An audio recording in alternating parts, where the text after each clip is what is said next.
It's OTA Minicamp season. We're going back to looking at the Tennessee Titans, and it blew up social media last night when they dropped a post of Cam Ward throwing the ball in a highlight clip with Will Levis in there. People talking about the quarterback battle. We're going to go over that clip with you guys today, looking at what they're doing behind the scenes. But before we dig in, you need to click that subscribe button right now. We're looking at these practice clips, mini camps, OTAs, rookie camps, soon to be training camp, see what your players are doing behind the scenes. We're looking at these practice battles and everything else. Click that button, stay informed, stop missing out. We're looking at Cam Ward versus Will Levis. That's perceived by the internet.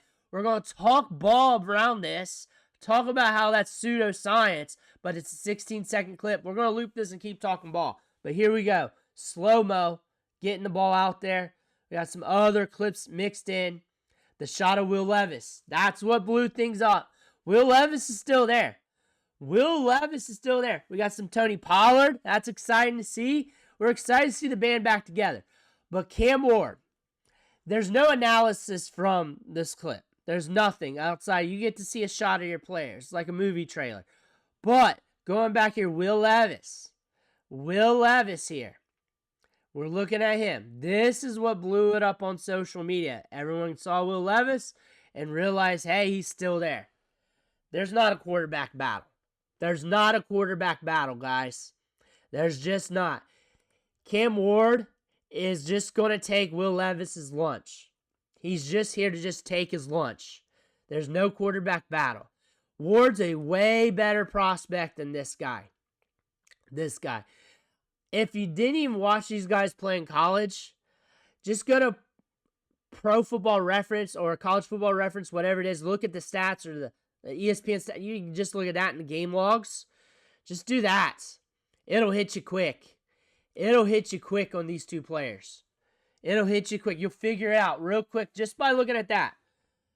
The one thing that I like about Cam Ward is his ability to just step it up, learn a new system, and just be instantly productive. We saw that multiple times in college.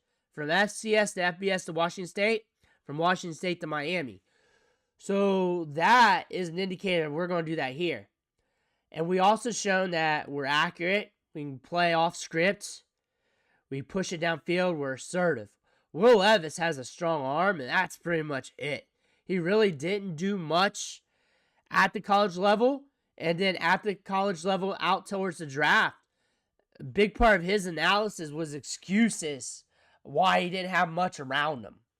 Offensive line and everything else, like excuses of why he couldn't do well in the SEC. Why he had more interceptions, his sack, all that excuses on that. But his main trait, the strong arm. We started off at Penn State. We couldn't climb the depth chart there. We couldn't make it happen there. We had to transfer out. We're looking at Cam Ward. He is the guy here for the Titans. There's no battle. There's no battle. This is a clip that shows you nothing. We're in OTAs. OTAs, we're getting the gears greased up for minicamp. Minicamp, we're getting more installed. And then we're getting ready for training camp. Training camp starts off a tad slow the first couple practices. And then it ramps up once we get the pads on. And then it's a battle. Then the battle starts. Cam Ward's going to steal Will Levis's lunch. It's easy to say. It's easy to say. Better prospect all around.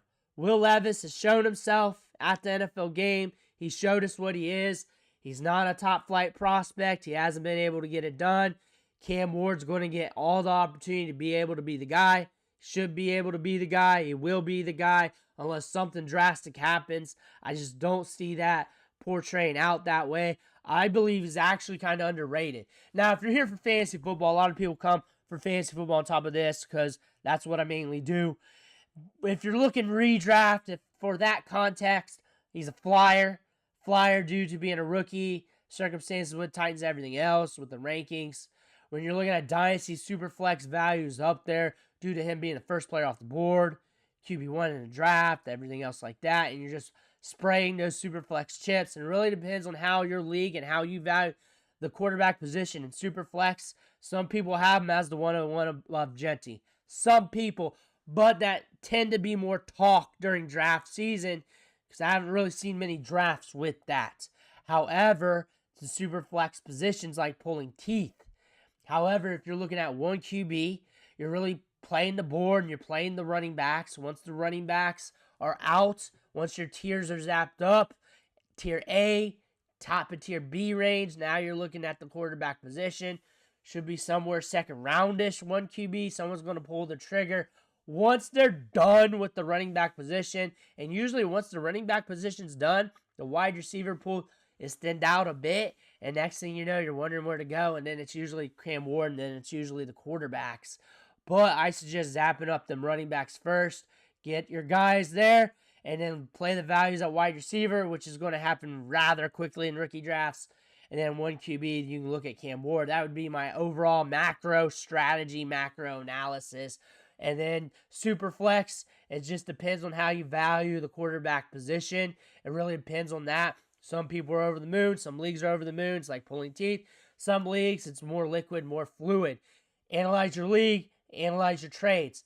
I look at Cam Ward. I think he's going to be a little better than expected than what the media is saying. I think the media did not know what to do with him. I don't have him up there with the top tier of last year's quarterbacks, but I think he's rather competitive when you put him in a room of rookie quarterbacks. Better than the Kenny Pickett's, better than the Will Levises, but not really all the way up there with a Jaden Daniels and a Caleb Williams. Let me know what you think in the comments below. I want to hear about that. Make sure to hit that subscribe button on the way out. Thank you for watching. Catch you on the next video.